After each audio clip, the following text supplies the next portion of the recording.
Welcome back, everybody, to another awesome episode of Let's Talk Toku. Now, before we get started with today's episode, we had a few fans online sort of bring something to our attention, and because of that, we are parting ways with Steve Sakai. He will no longer be on the show, not because of the things he did, but because he had to go home. But we have a really fun, awesome guest for you guys today with a really great topic that I think needs to be covered. And Did we? Who was supposed to set that up? Do we even have them yet on Skype? Oh, Steve was supposed to. Steve. Okay. Well, can any of you do that? It's okay. It's okay. I'll do it. I'll do it for you guys. Okay. Whatever. God, this sucks because Steven was, I guess, the guy that sets up everything. So now I have to set up everything, and this. We have to figure this out. I think this thing turns on here.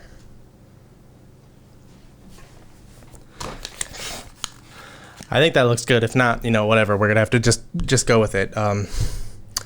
Does the computer even turn on? Is this a real computer? Does anybody know?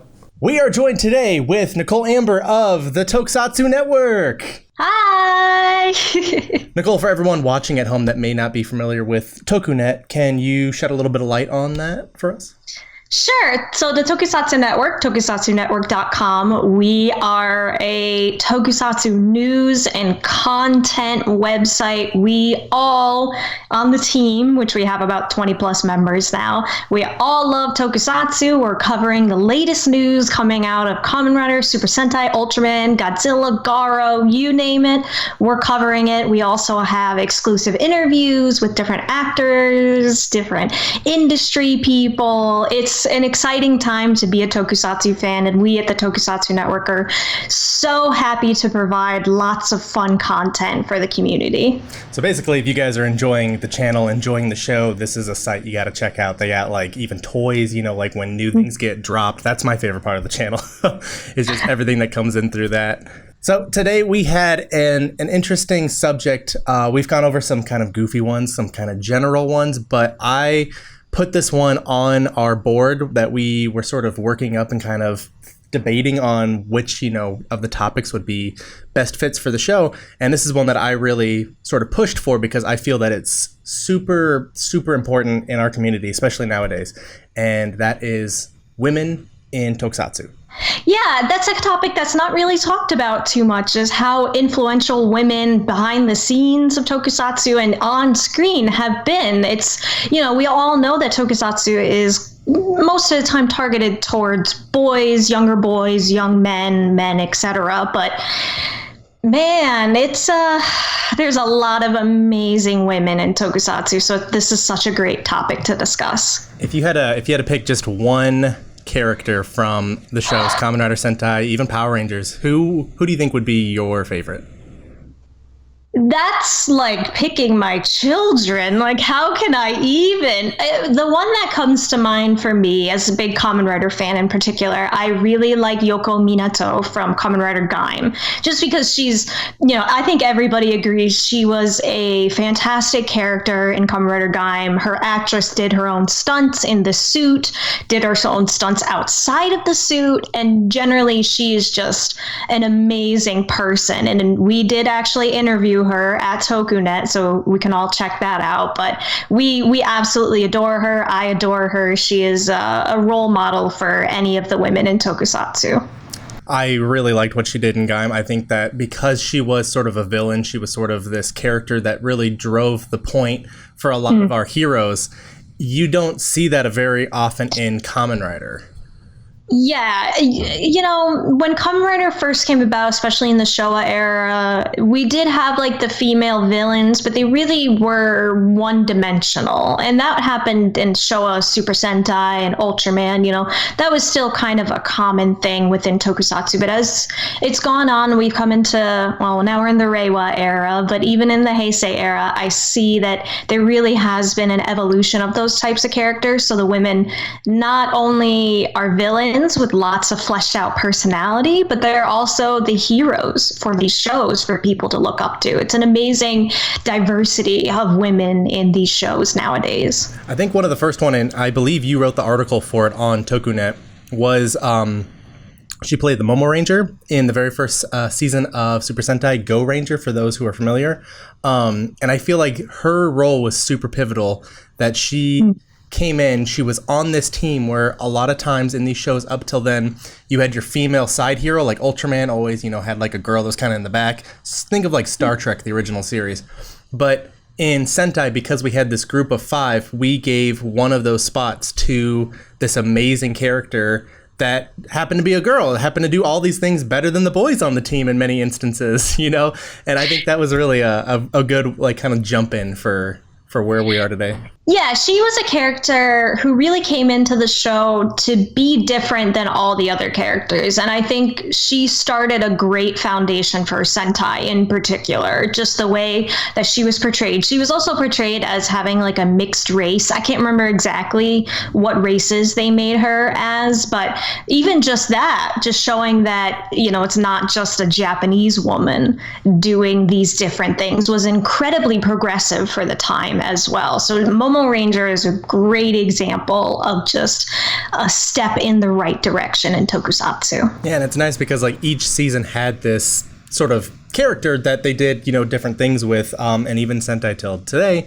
still has, 1, 2, sometimes even more than that. Like if you're thinking of like Kyoryuger, which started off with 1, which got a lot of flack for that, and then evolved as it went along, which was really nice to see. Yeah, and that's one of my favorite things of Sentai. We have seen this evolution. Even with the newest season, Kira Major, it's incredible, the 2 female rangers that are on the main team. Oh my God, one's a surgeon, a world-renowned surgeon. The other's an all-star track athlete. It's incredible, the story progressions that we already have, even though at the time of this recording, there's only a few episodes so far of Kira Major. So it's incredible. It's incredibly progressive too, to show women in sometimes more male-dominated roles, like how she's a surgeon, Kira May Pink, and Kira May Green being an athlete, which is seen as more male-dominated in that society. It's absolutely exciting and incredible to see these women. It's kind of funny too, like if you think of Kira Major, that they have the 3 guys on the team, and one of them's a movie star. Okay, yeah, that's pretty cool. That's pretty exciting. But the other one's like a pro gamer, like the ultimate slacker, and then one's like a kid who's in the back of his classroom just drawing all the time. Like these girls are definite standouts in this team like, from the get-go.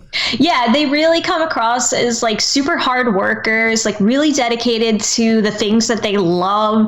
But at the same time, they have that flexibility of kind of being feminine too, which is a nice dynamic, because we're, in the past with tokusatsu, we really only saw women as just being feminine. Even if they were the female hero, a lot of the times that was kind of their personality, and that was kind of their fighting style, was to, be fighting in a more feminine way. But now it's so much different. It's so much, I would say, better, because we're really getting a better personality with these characters. I think going back even to Ryder, this is a character that has always kind of bugged me, not because of who she is or what she did, but because of everything surrounding her character in Kamen Rider Stronger. I'm talking about Tackle, who, if you haven't seen the series, it is one of, if not the best Showa seasons of Kamen Rider. And they have this character who, for all basic purposes, was a Kamen Rider. She was tested on, she was turned into this thing, she was liberated, and then she fought for justice alongside the title hero, Stronger. But yet she gets completely ignored and not even called a Kamen Rider by like official sources. And I'm like, she's a Kamen Rider, come on. Yeah, and there's a lot of, I think a lot of people talk about her in particular when we talk about women being represented in tokusatsu, because it really was a disservice to her character and the abilities that the character had. Because in all intents and purposes, you're right. She was a Kamen Rider. She acted exactly like Stronger did and really did protect people and act in the way of justice.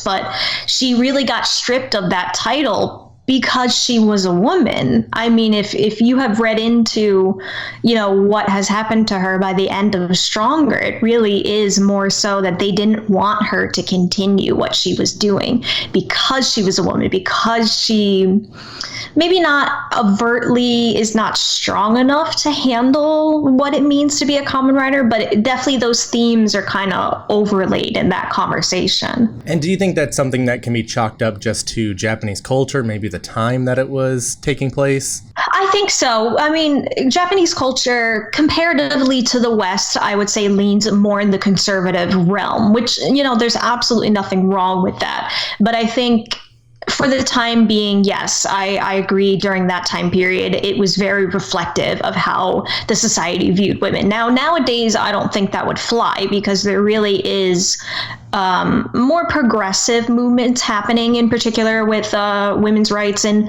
how society view women in Japan. Yes, it still is a very strong conservative culture, but there has been a lot of amazing strides that women have made. And you can clearly see the society is changing very quickly in Japan because women are really taking that role that men would usually have as being, the typical salary man. Now it really is becoming the salary woman, the career woman. So it's very interesting to know, what the past was like, how Tackle was portrayed then, and knowing what the female common writers are being portrayed as now.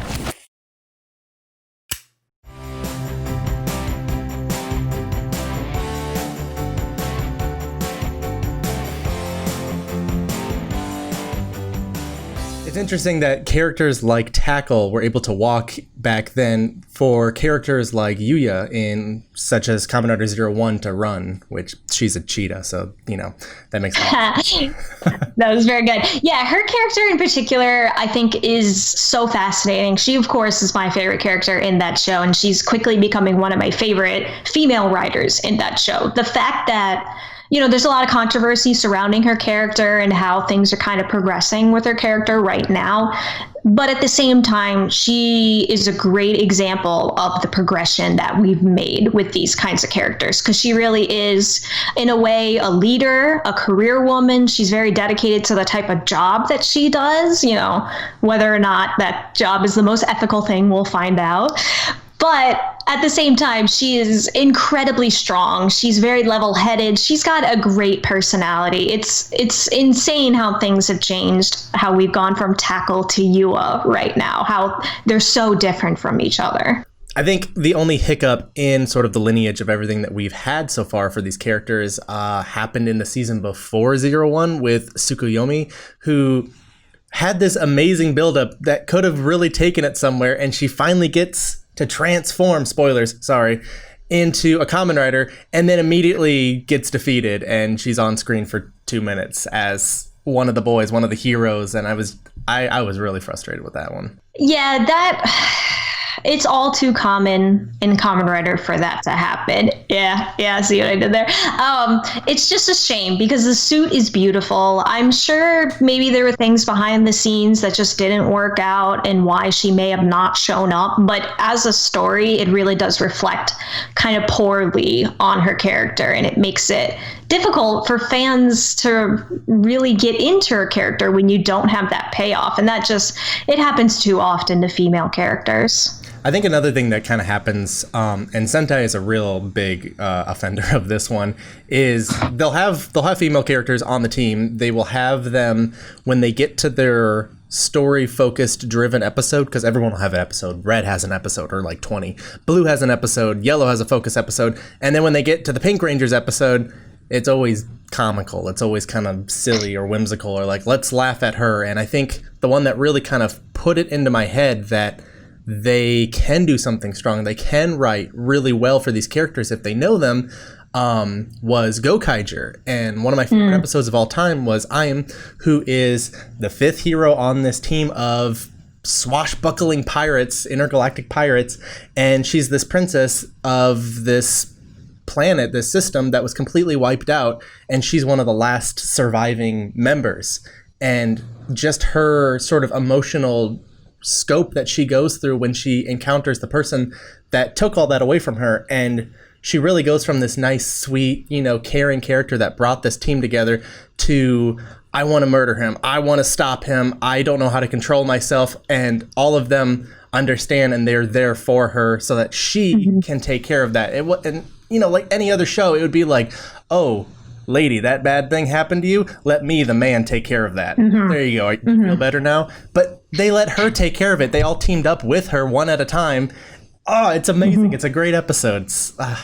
Yeah, that's one of my favorites in Gokaiger too. And in particular, I feel like up until that point, was still kind of like a one-dimensional character. She really took on the stereotypes of a Pink Ranger that usually happens in Sentai, but she became absolutely amazing showing her emotions like that. Like that episode, I could feel those emotions through the screen. Like you really could understand why she was acting and reacting the way she was. So Gokaiger is an amazing example of how well they do those character arcs. But unfortunately, we've had seasons before Gokaiger where it really was comical. It was not a great way of showcasing the character's true abilities or true personality or something outside of just being funny. I think that there are certain sort of aspects to when you're making a production that's this big. Gokaiger happened after the terrible events in 2011 with the hurricanes, with the nuclear reactor shutdowns and everything. And the whole country was sort of like in this bind together. And a lot of these Sentai alums came together to bring cheer and happiness to the kids who are going through this really tough time over there. And so that's kind of what Gokaiger evolved into. It really did take on that persona of anniversary series by having literally 1, 2, maybe even like 3 characters from a series show up. And once we got closer to the end of it, where they had already covered most of the other 34 series, they did a bunch in the movie.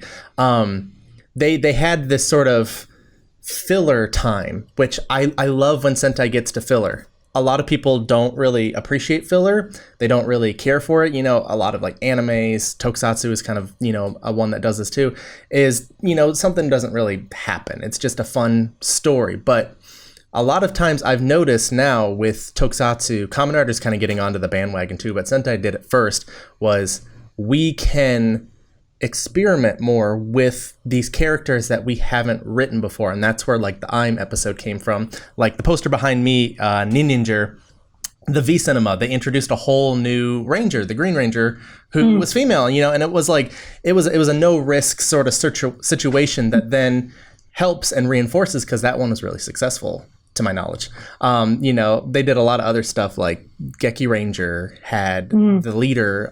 She was the leader, and the movie had all these really powerful female characters come in, and it was kind of like we can try it in the movie, and then the movie worked out really well. It was successful. Yeah, I noticed, there's a lot of experimentation when it comes to the female characters, expanding their stories or adding new female characters when it comes to the movies. While yes, I'm so okay with that because it really does get more exposure to great female characters, it is a shame that you can't really integrate them into the story, the actual main season story. I would like to see more of that personally, but hey, I won't complain. You watch Shinkenger, right? Yeah. So if anybody watching at home who's not watched Shinkenger, close your eyes and your ears for just a minute. One of the best things that Shinkenger did is we had this leader who is a samurai lord. Think of like a prince or a king of this kingdom. And he has to band these servants underneath him to fight for him. And the whole season, it's kind of like you shouldn't sacrifice yourself. You shouldn't be fighting for me. And we find out that he is a Kegamersha, which is a Japanese word for an imposter, a phony. And the real samurai lord is this girl named Kaoru Shiba, who he's been impostoring this whole time. And when they put that into the plot, that was, I remember watching that live. I was so shocked and stunned and just excited that we finally got our like basically first female Red, which has been a long time coming because that was the 33rd season. Yeah, no, that was definitely a long time coming. And her character is fantastic. She's one of my favorites in Sentai. It's a shame, it took so long to get there because you really had to get more than halfway through the season to have her show up. But again, she's incredible. She's so strong. She knows her leadership. She knows how to get things done when taking care of the Gadoshu. Is that how you say the monster name? Yeah, I always forget how to say it. But yeah, she just she knows her priorities. She knows what to do. But her interaction with Takeru, how everything resolves at the end, was really nice. It did show both sides of her strong leadership style, but then her, kind and compassionate side. So she's such a fantastic example. And I'm so glad she was our first female Red Ranger. Speaking of leaders on the team, did you ever see Time Force or Time Ranger? Oh, no, I have not yet. One of the seasons you can watch on Shout Factory TV right now, Time Ranger. But Time Ranger is this group, this 4 people that come from the future to follow after all these monsters that escape to the past. And the leader is the Pink Ranger. She's the one that kind of takes control and kind of gets everybody going. And sort of like Kaku Ranger, where... The White Ranger, she was the princess. She was sort of in the leader, and then Red kind of took that responsibility on more because she was kind of giving it to him there and there until he fully took that on. Time Ranger, kind of like Geki Ranger as well, all the way until the end, she's the leader. Even though she's not Red, she's the leader. Yeah, I love those kind of roles. You mentioned Geki Ranger, where Ron, the Yellow Ranger, pretty much is the leader the entire time until John kind of gets his act together and stops acting like a jungle boy for a little bit, But yeah, I again have not seen Time Ranger, but everything I've read about Time Pink, she really is like that leader. She keeps everybody in line. She's incredibly powerful. And mentioning Kaku Ranger, Tsuruhime is she's an incredible character, absolutely incredible. I highly recommend everybody watch Kaku Ranger because she is one of my favorite characters in that show because she just has such a commanding power. She's a princess. She has her little, I forgot the squad of her and the other 2 girls that sometimes come out to fight. Oh, I just love it. There's so much to love about that show. Speaking of squads, do you ever watch Go-Ranger when they had the 3 Saki... I'm gonna get blasted for this. Saki, Silver Ranger, and Kagaresha, they teamed up to form the Idol group. Yeah, isn't it the G3 Princess or something like that? Yeah, that was, oh my god. I haven't seen too much of Go-Ranger, but I've seen those episodes, and I love when they do stuff like that. Because again, you can still portray these characters as, being powerful, being strong, knowing what they're doing. But man, if they want to be idols, if they want to have fun, if they want to be feminine, there's nothing wrong with that. And I think what turned into a throwaway episode, let's make this girls an idol group or whatever, it really kind of someone came in was we could have a lot of fun with this, and I still think that that's one of the most fun episodes maybe in Sentai altogether.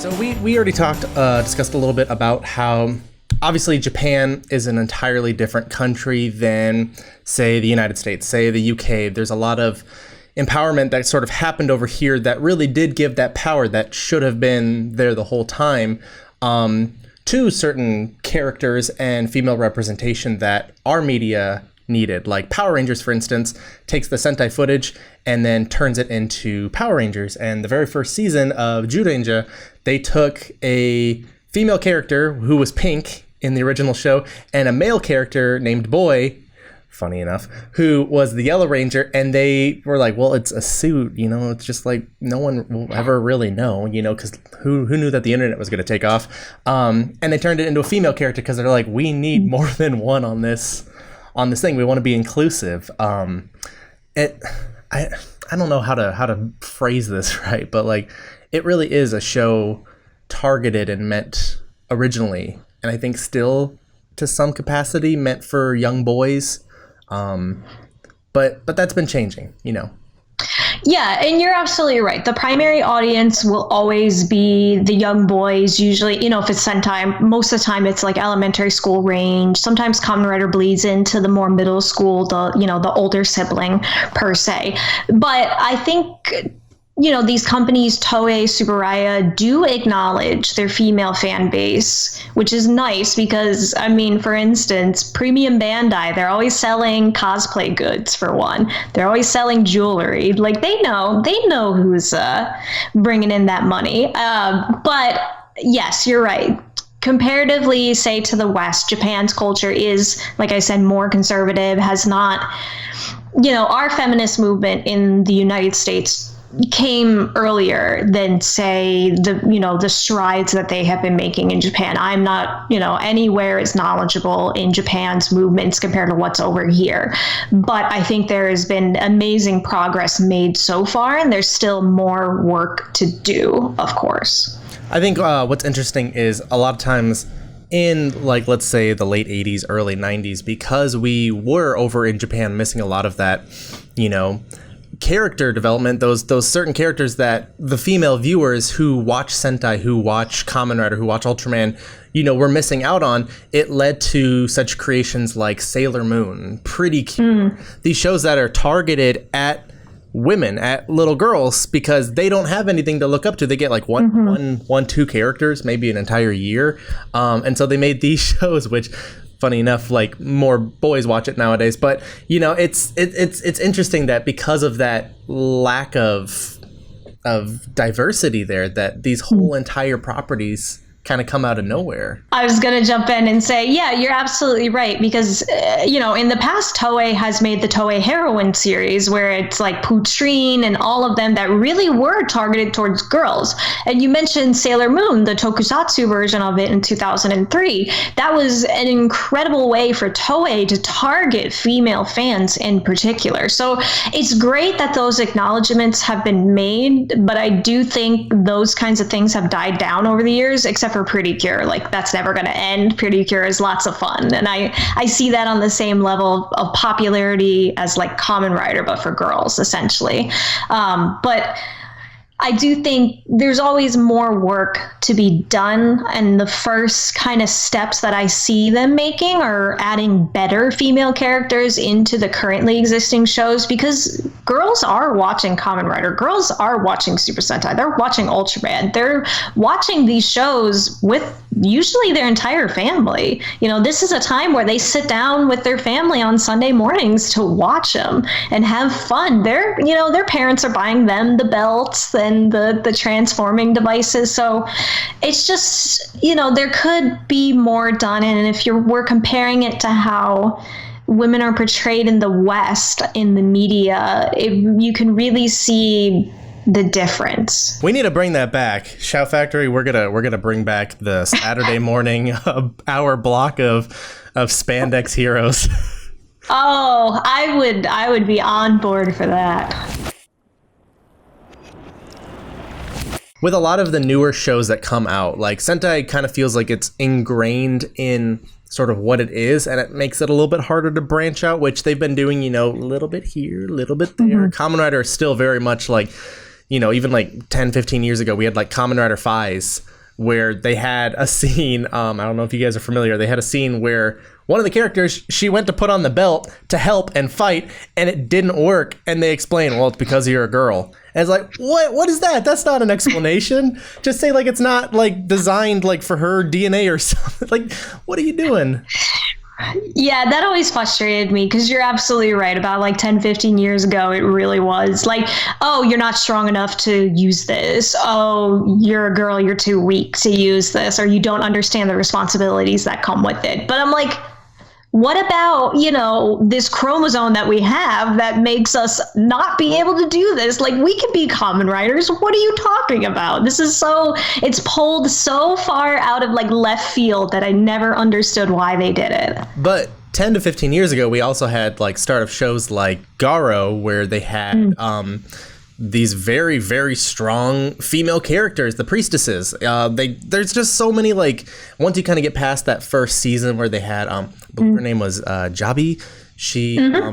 she was in the show for a little bit, but they kind of bring her back. They do other stuff with that and kind of the same sort of archetype, but then they branch it out. Like it, I don't know if it's just something that like they see a difference in sales because Garo doesn't really fluctuate based on toy sales. Yeah, so in my opinion, when it comes down to Toei and Tsuburaya knowing that the younger audience is the one that's viewing this, I think they want to stick to the traditional kind of roles that kids would be more familiar with.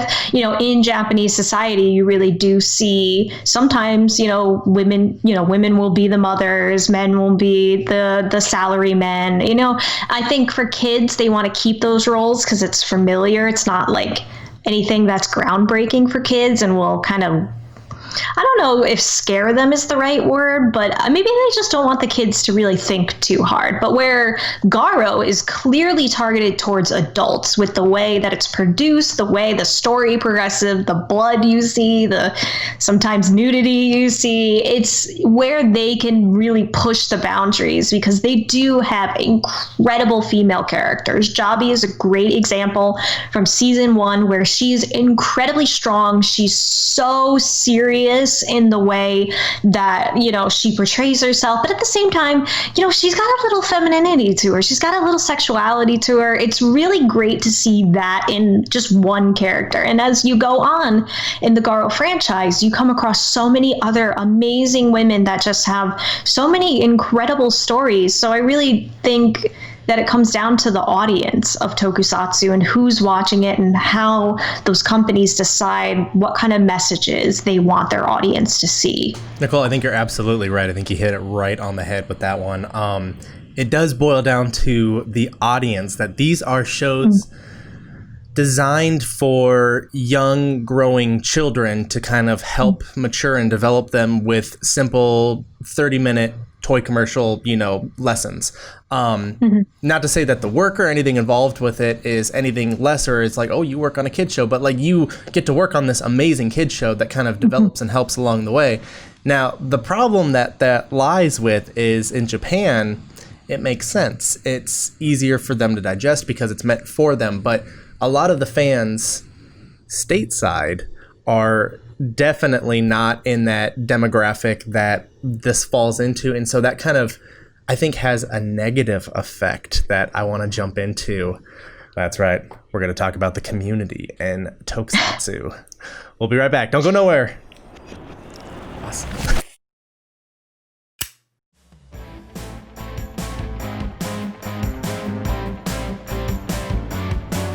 Welcome back, everybody, to Let's Talk Toku. We are here with Nicole Amber from the TokuSHOUTsu Network, and we are talking about the women of tokusatsu. And I'm going to throw you a little bit of a curveball here. We're going to talk a little bit about these characters, these shows, and how it sort of affects our community. Yeah, that's a really, really long discussion that I am definitely happy to have.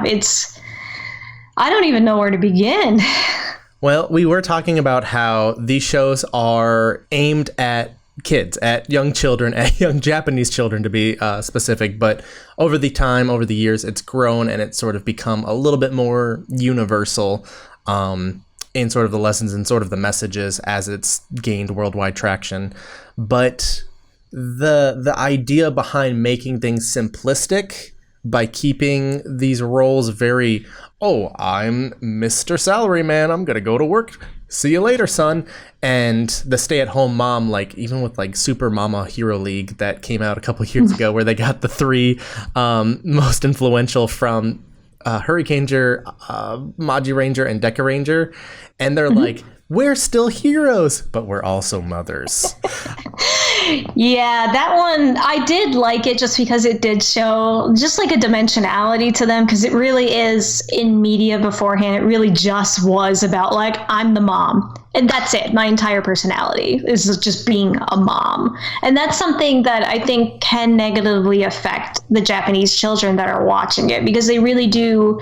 It's possible for them to grow up not understanding what's going to be happening to the women in their lives, or the girls that grow up to be women in their lives, as they are trying to navigate a society that's changing. It really is becoming where Japanese society needs women to be career women. They need them to be involved in business, just, for economic factors, for so many different reasons. And the fact that women should be, if they want to do that, they should be able to, without the society as a whole making it harder for them. So I think if children watch this and internalize this, it does have negative effects. And, bringing those messages stateside to adult fans that are watching it, maybe if they're, young adult, or maybe a little bit younger than that, if they're teenagers watching tokusatsu, they might internalize those messages too, or it might reinforce those already existing messages that kind of perpetuate sexism.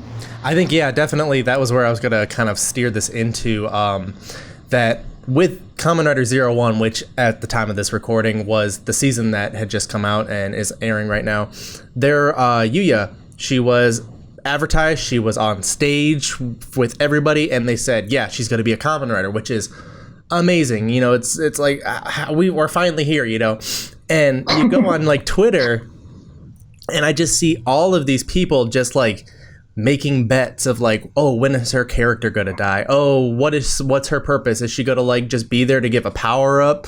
Is she gonna be gone after like 5 episodes? Is she just like to kind of kick the thing off, like, hey, look, we have a girl rider, and now we don't. Let's get back to what we really want to watch, boys beating up one another. Yeah, and it's a shame, because I understand where those kind of comments come from, because we really did see that in previous Kamen Rider episodes. It really was like, the women either die at the end, or they have one episode where they show up and transform. So it's so frustrating. But at the same time, I do think it's not great that we hyper focus on that, when we really should do our best to just think positively about what's going to happen with her character, and how amazing already her character is, and how incredible it is to, have another female Kamen Rider right there at the start of the season.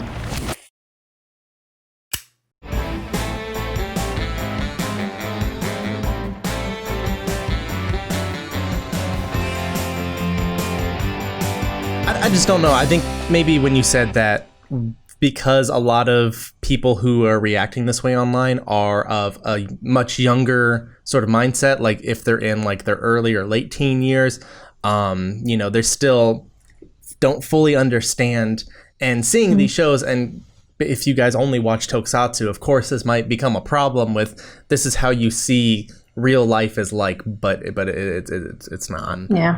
And the fact that you see these people that have every different right that you do, can do every single thing that you do. You look at Kira Major, one's a superstar athlete, the other is a surgeon, and like, how many of you that are complaining online are a surgeon? I want to know. Let me know. At me at Squall Charlson, because like I heard a little bit about what happened with you, because you were originally a cosplayer. That was sort of how you kind of got into the community. I've heard a lot of different stories of women in the community, in the fandom, who really got side blinded by something, and they had to sort of take a step back. Yeah, no, it's actually, I'm definitely not the only one that has experienced this. Almost every female friend that I have from the Tokusatsu community has experienced some form of extreme harassment. And when I say extreme, I mean death threats, rape threats, like people doxing them, posting their personal information. And I know that's not necessarily just a Toku fandom problem, that's a fandom problem as a whole.